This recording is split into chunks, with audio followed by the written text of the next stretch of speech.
Ini ya Mas. Astagfirullahaladzim Mas. Hah?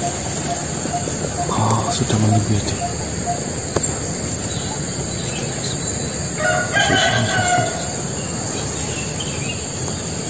Ini lewat sini Mas, lewat gimana? Ya, lewat tengah ini.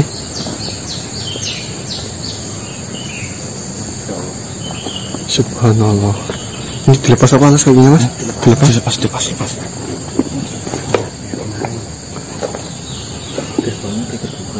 Iya, ini gerbangnya udah terbuka. Assalamualaikum.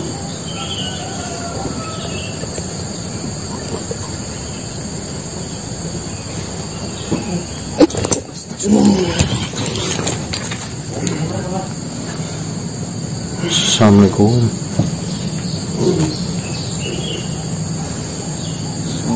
Assalamualaikum warahmatullahi wabarakatuh. Waalaikumsalam warahmatullahi wabarakatuh. Selamat datang di kediaman saya. Alangkah baiknya kita bisa berbicara sambil duduk. Terima kasih. Apa? Silakan. Terima kasih.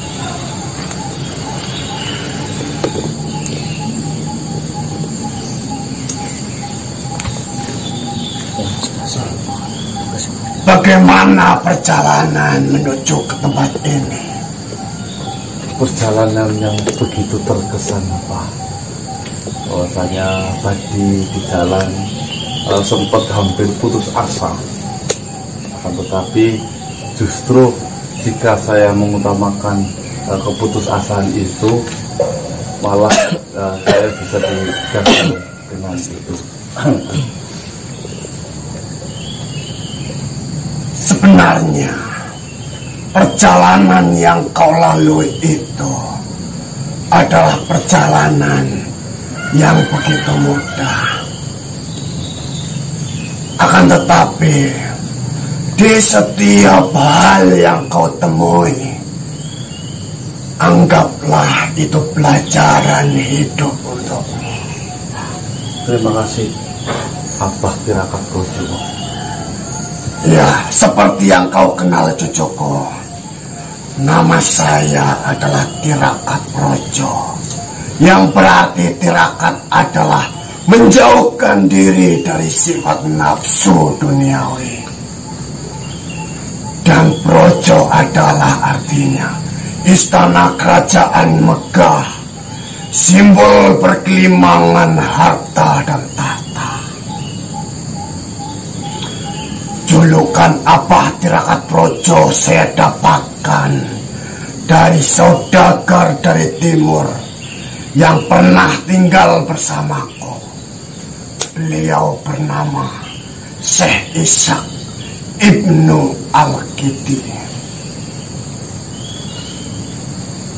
Beliau adalah pendakwah yang hebat, yang membawa ajaran kehidupan di Nusantara ini.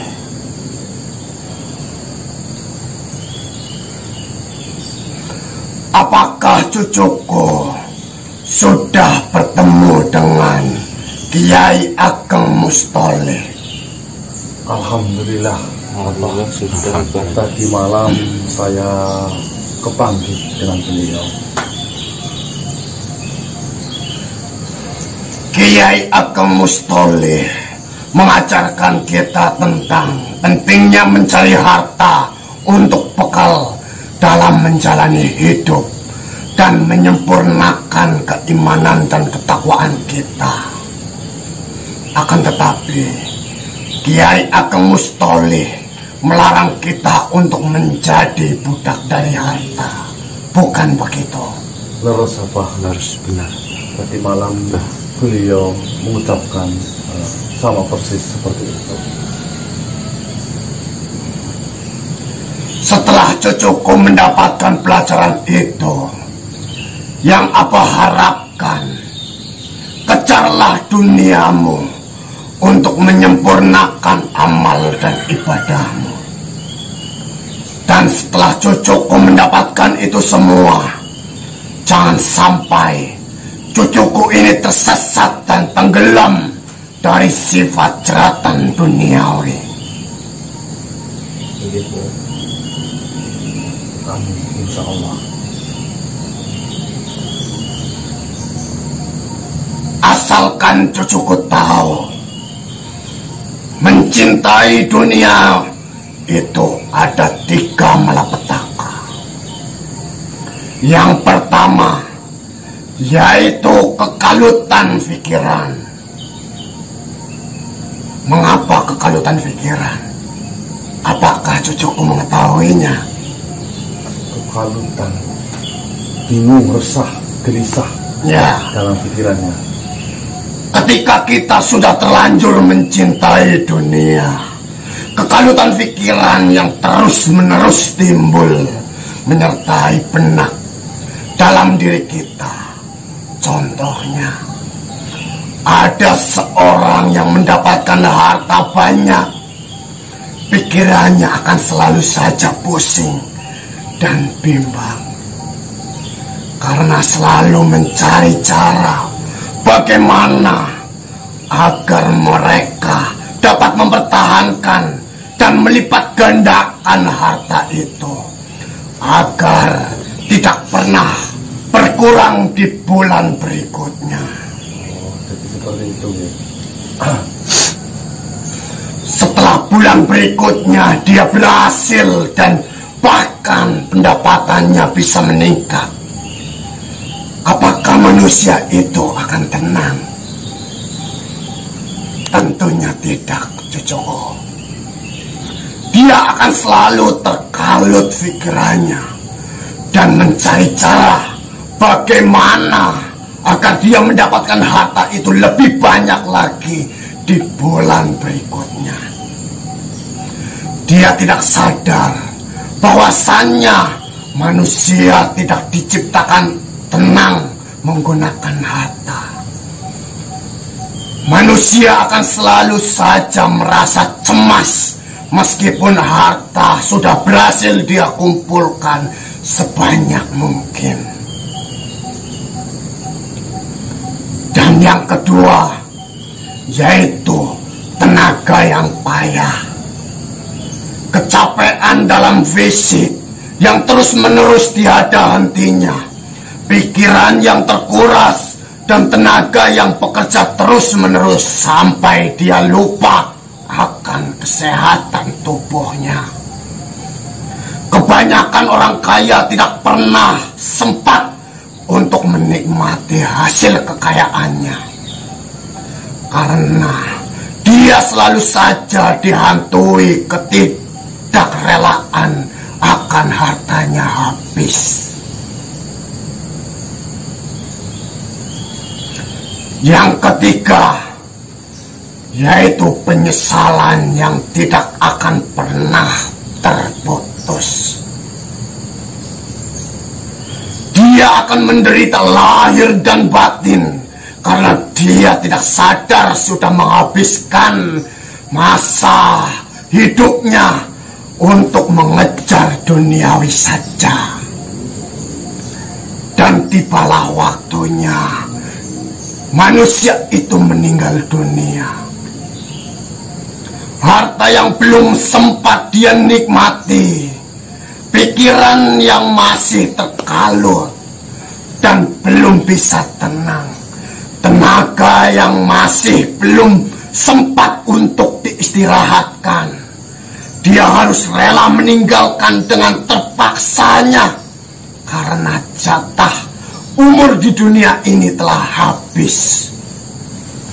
Sementara harta yang dia cari, harta yang berhasil dia kumpulkan, akan diambil alih dan akan dinikmati oleh ahli warisnya.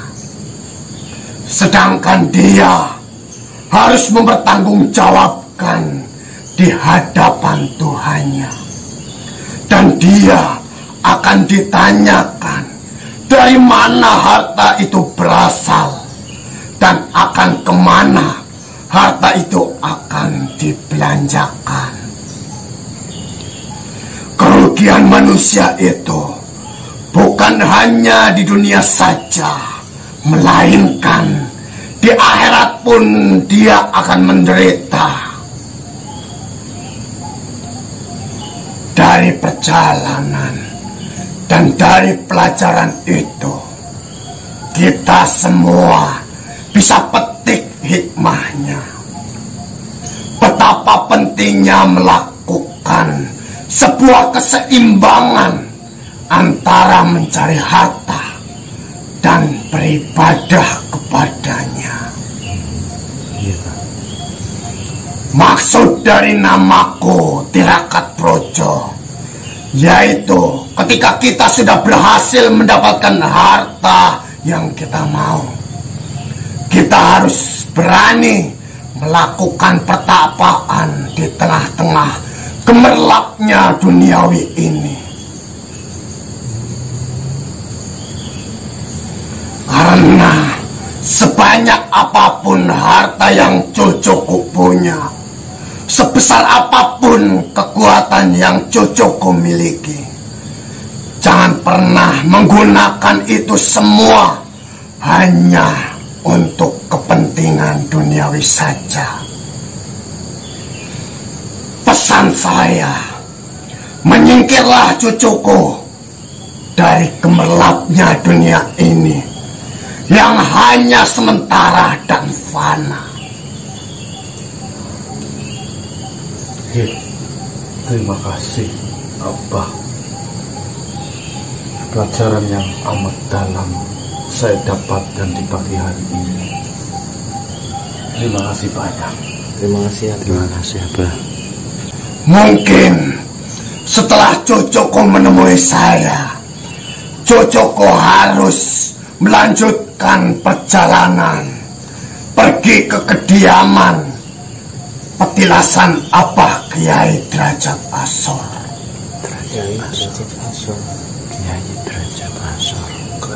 Kiai Derajat Asor itu berlokasi di mana, Pak? Kiai Derajat Asor berkediaman di daerah kaki Gunung Merbabu. Kaki Gunung Merbabu di daerah mana? Solo Tigo. Solo Tigo. Kalau nggak salah. Kalau nggak salah dari situ, Mas. Jadi insya Allah, Pak, setelah dari sini akan saya menuju ke kediaman petilasan. Nanti kita cari lah. Petilasan derajat. Petilasan Abah Kiai Derajat Asor. Kiai Derajat Asor ini insya Allah akan secepat mungkin. Baiklah, apakah ada yang ingin ditanyakan kembali, Cocoku? Apakah Abah Tirakat Projo tidak memberikan benda apapun kepada kami? Saya tidak bisa memberi benda apapun. Saya hanya bisa menitipkan peta yang diberikan oleh para penjaga tadi. Oke. Peta ini, iya. Benar. Saya terima dengan baik peta itu, apa, Tirakat Projo. Dan saya mohon izin, mungkin saya akan sejenak untuk membersihkan tempat ini, sekalian numpang duduk istirahat, apa. Baiklah, silakan lakukan apa yang ingin kau lakukan di tempat ini. Yang terpenting satu, jangan salah gunakan tempat seperti ini. Baik, paham, Pak. Baiklah, jika sudah cukup, silakan lakukan kegiatanmu. Saya hanya ingin beristirahat.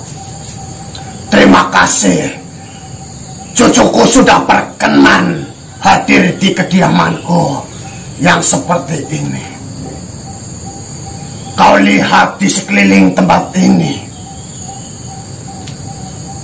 cucuku kelak pun akan tinggal di tempat seperti ini. Jadi ingatlah, dunia hanya sementara. Assalamualaikum warahmatullahi wabarakatuh. Waalaikumsalam warahmatullahi wabarakatuh.